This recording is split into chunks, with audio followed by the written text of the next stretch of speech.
All right, and welcome to yet another virtual Earth Day event. In this session, we actually have Becky Eshbach from UGI, and she's going to walk us through some of the cool and interesting things that are happening in the natural gas world and how it affects us right here in Berks County. So Becky, welcome to Earth Day. Thank you so much, Scott. I'm really thrilled to be able to participate this year in your virtual Earth Day. To really tell you about how natural gas has been a major contributor to cleaner air and healthier skies over the past decade for us, Reading in particular. And my current title is Director of Marketing Programs and Strategies at UGI Utilities. We're based out of Denver. And my responsibilities include our EE&C, or Environmental Efficiency and Conservation programs, as well as other growth initiatives, new technologies that we're going to talk a little bit about, including CHP, or combined heat and power, CNG, compressed natural gas vehicles, as well as RNG, lots of abbreviations, renewable natural gas. Yeah. We're like less than a minute in, and I think there's already like a bazillion CLAs or three-letter acronyms. Yeah. So that's excellent. Well, Becky, I know given all the acronyms in this space, you were kind enough to put together a couple of slides. Before we get to the slides, anything you want to share as we kind of head into a couple slides, then we'll chat and look at some more slides? Yeah, I appreciate it. I want to emphasize that at UGI, we really believe it's our duty to engage in sustainable business practices and make sure that we're growing our business in an environmentally friendly way. The health and well-being and safety of our employees, our customers, and certainly the communities we serve are absolute top priorities for us.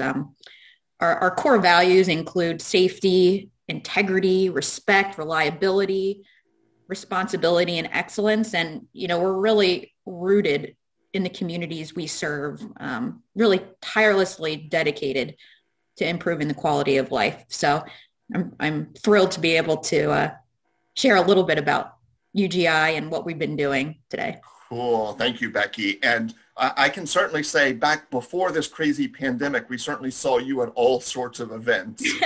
And we know that hopefully when we are live in person, in park, we will see you and some of your UGI colleagues. So Becky, why don't you bounce up one of the that first PowerPoint slide, and we will give it a quick listen. Absolutely. Thanks. So all good. We can see the slides. Great. So here, you can see just a few of a number of initiatives that support our commitment to sustainability. They include our energy efficiency and conservation programs for both gas and electric. We do have a small electric utility as well.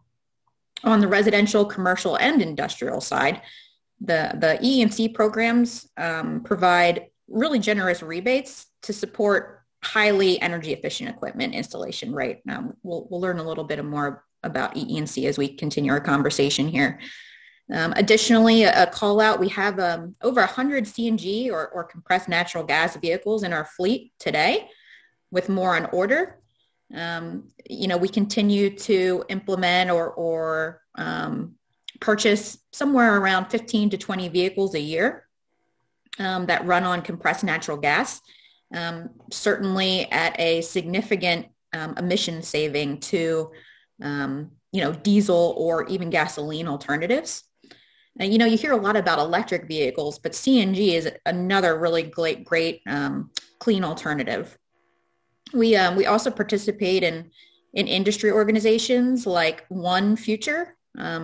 That particular organization and us have committed to reducing our methane emissions to less than 1% from our distribution system, obviously focusing on quick repair as well as upgrading all of our facilities, making substantial investments to not only improve the safety and reliability, but greatly reducing those methane emissions as well. Very cool. Finally, Thank you. Just one more thing. I'm sorry, Scott. Just because I know we had some questions that bounced in ahead of our conversation.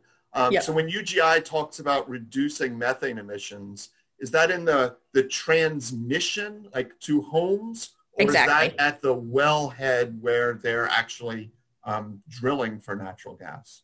Yep. So UGI Utilities is a distribution company. So we pick up the gas at the city gate that's purchased, from various sources, and then deliver it to our customers. So we're focused on those distribution systems primarily. However, we are evaluating and starting to establish more strict supplier guidelines as well, for sustainability and diversity of all our suppliers. So looking at the supply chain activities, and I would expect over the next year to see, additional guidelines, on who we select. Very cool. It's always fun to have an Earth Day conversation about supply chain. Yeah. But what I take that to mean is you are making sure that the sources where you're sourcing the natural gas that you then sell to people here in Berks County, that they have done what they can do to reduce methane emissions and such. Yes, exactly. Right. Very cool. So sorry to interrupt. I know you've got other slides. Oh, you want yeah. to talk about RNG, or is that later? We can skip ahead to RNG, certainly. Yeah, RNG is really exciting, because it's a near-term realistic solution to reduce our carbon footprint. Not many people are familiar with RNG, but it's a carbon neutral, not a non-fossil fuel, right? That's created when organic waste decomposes. So instead of that methane being released into the atmosphere, if you think about wastewater treatment plants or, livestock, landfills, instead of that methane being released, it's harnessed for home and business use. And it's fully interchangeable with conventional natural gas. So it goes through a cleaning and refining process right on site. Recently, we actually in February, about a month ago or so, we announced a new RNG project in Lackawanna County. It's going to be at the Keystone Landfill, the largest RNG project in the United States, which is extremely exciting that it's, within our territory. It's expected to be online, flowing that landfill gas into our distribution system by fall. And we're currently prospecting and actively having conversations with a dozen or more possible RNG supply points. So really exciting time. Very cool. So I want to make sure that we all understood that properly. So that means that, all the stuff that ends up in a landfill, I know some landfills used to flare the methane that emitted.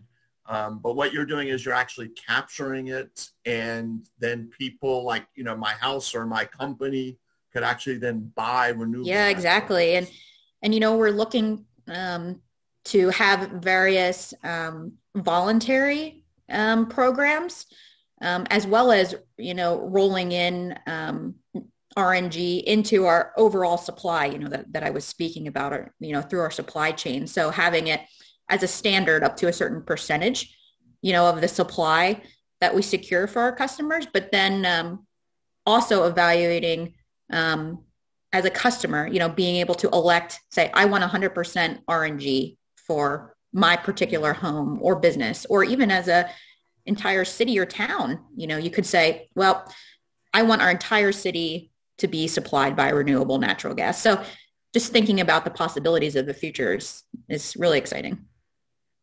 Wow. And that's definitely interesting, given that the city of Reading, at least the city council, has said they want to be supplied by 100% renewable energy. Yeah, sources. absolutely. So, what can you share about pricing for something like that at this point? Yeah. So price is absolutely, a focus of ours, trying to keep the price as reasonable as possible. Natural gas today provides about $1,000 savings as compared to electricity or propane or oil on an annual basis for an average home. And those savings can quickly escalate as the footprint of your building increase as well. So we're looking at potentially only a small increase in a customer's bill for electing RNG. Again, we're working out the finite details, I would say, today, but you're looking potentially around, like a 5 to 15% increase annually if you would elect to say, I want 100% RNG. Wow, very cool. And what's the timeline? Are you able to say at this point? Yeah, so that first project that's going to be flowing RNG into our system, the Keystone landfill, that's going to be online in fall. And then again, we're looking at other potential interconnects that we can establish. So I would see a lot of activity over the next 3 to 5 years. And, certainly an expansion of the choices that, you have as a customer. Very cool. So I apologize, Becky. I have like so many bazillion questions. I'll ask one more and then let you bounce back to the PowerPoint you had prepared. I guess what's driving UGI's interest in something like renewable natural gas? Yeah, so it's one of our core values, certainly, right? We want to remain a trusted partner for all of our customers, our homeowners, our businesses, as we continue to deliver natural gas.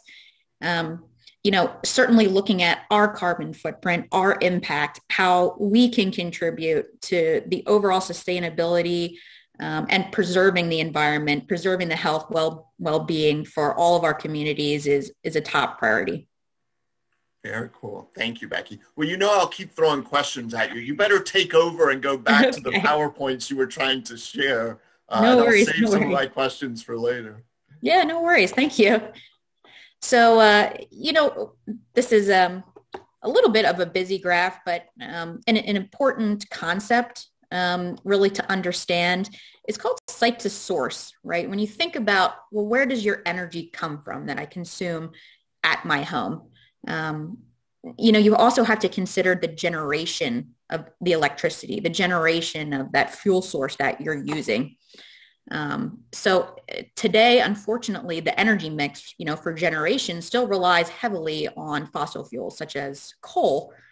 There has been a transition to natural gas, which has contributed to significant reductions in the emissions from electricity generation. But, really a full fuel cycle analysis is more comprehensive. That includes all the impacts associated with that energy use, right? The extraction, the production, the conversion or generation, the transmission, and then distribution, like us as a distribution company. If you look at the graphic here at the top, you see natural gas is extremely efficient, right? If you put 100 units of energy in through that extraction and processing and distribution to your home, you're getting about 91 of those units, so 91% efficient on average. Whereas if you think about electricity, electricity generated from coal or other sources, once it's delivered, that 100 units of energy in actually only becomes around 36 units of energy at your home itself. So it's important, to consider how much extra energy, is needed to generate that electricity versus natural gas, which is much more efficient as a direct end user source. So considering your overall energy impact. Very cool. Thank you. Yeah. And translating that, to your home, right? An average home, you can see here, this alternative fuel is really compared to an electric home. It's about a 2,400 square foot home running on an electric heat pump versus a natural gas home, which is running on a high efficiency furnace. And you can see that emissions are cut over half. And this is annually as far as CO2 and NOx and SOx emissions.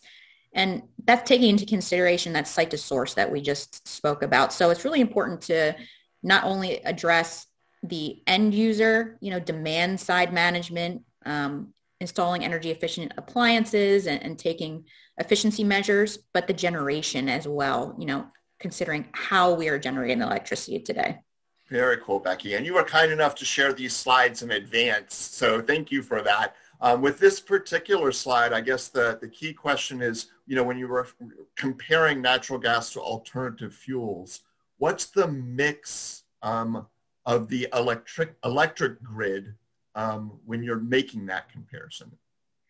Yeah, so this is a national average. Pennsylvania is a little bit ahead of the national average just because nuclear, as well as some of the conversions from coal to natural gas generation. However, we still have a really long way to go in really greening up, I would say the generation of electricity in Pennsylvania as well as nationwide.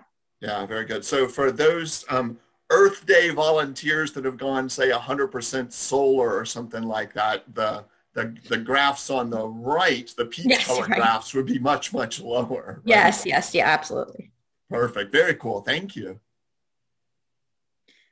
Just taking a minute to focus on our environmental efficiency and conservation programs, really to help families and businesses make smarter energy choices while lowering their utility bills. We developed electric and gas efficiency programs in 2017 and 2013. The EE&C programs are referred to as UGI Save Smart programs. And, it really promotes energy efficiency by being able to provide rebates to offset a potential increase in an expense, right, to install a really high energy efficiency piece of equipment at your home or business. Additionally, now, is this the same program that helps people convert from oil to natural gas, or is that a different? Yes, there are rebates as long as you're installing Energy Star certified equipment. When you convert from those alternate fuels, you can get up to $1,200 in rebates, so a pretty generous rebate. And we additionally have an online marketplace that you can purchase a smart thermostat. There's a few options there, and get an instant $100 rebate on those smart thermostats, which are really helpful in managing, your individual energy usage, as well as typically significantly reducing costs for that energy management at your home or business. Cool. Yeah, and you can see here some of the comparisons for the amount of reductions that we've been able to claim as part of this program, are equatable to removing almost 6,900 cars from the road and so on and so forth, which is, I always like to look at those comparisons. Very cool. Additionally, I mentioned that we are focused on growing our business in a sustainable way. We continue to add a significant amount of customers, over the last 20 years. You can see here that we've added over 162,000 new heating customers.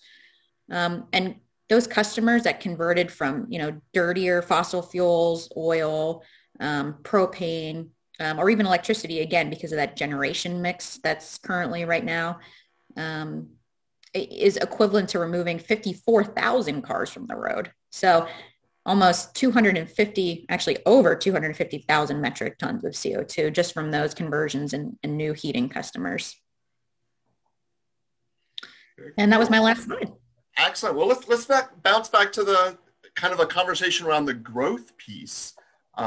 So one of the things that's interesting is the country struggles with how do we get to net zero carbon emissions. Is people kind of figuring out what's the future fuel mix look like? What are our energy sources going to be that allow us to get to net zero? And what we're beginning to see, at least in California and in parts of Massachusetts, there are actually cities that are saying no more natural gas installations. When you build a new building, it has to be all electric because we're trying to get to net zero.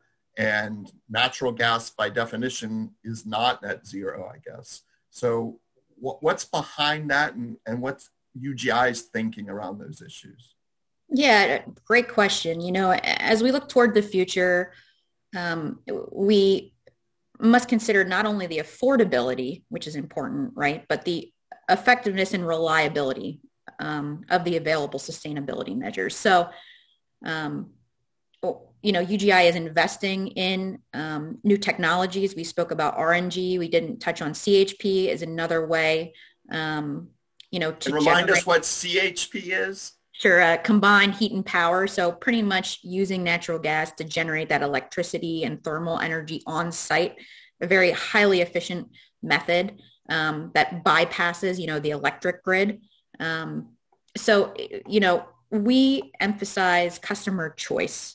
And we're advocates for, having options such as RNG, as well as, we're looking into other alternative methods as well that are further out on the horizon. If you think about hydrogen and injecting hydrogen into the natural gas grid, again, another zero carbon fuel.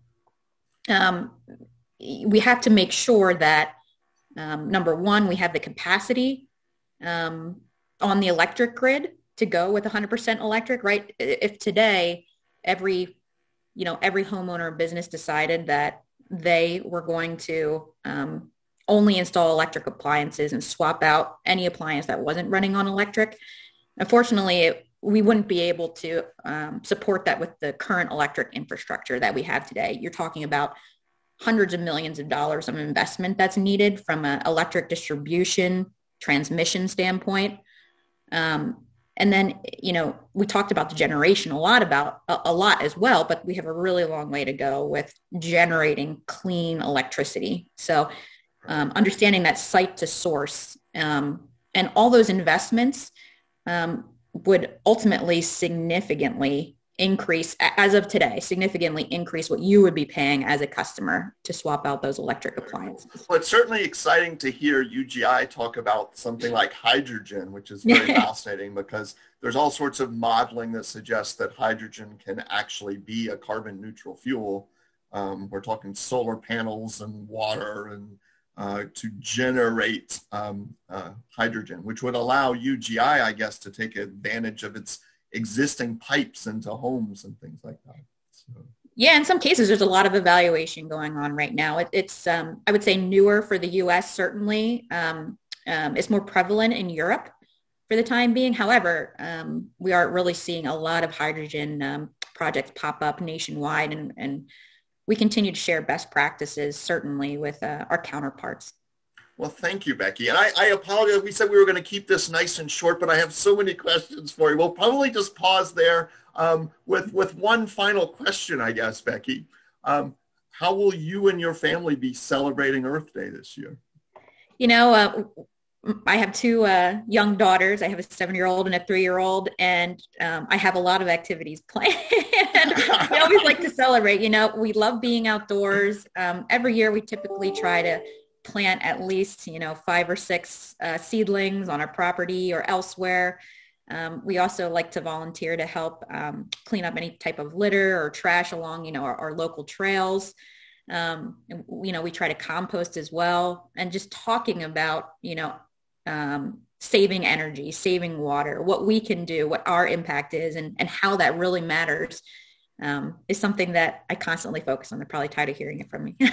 Very cool. Thank you, Becky. It is all about those future generations. So, Becky, thank you so much for sharing your time, and happy Earth Day.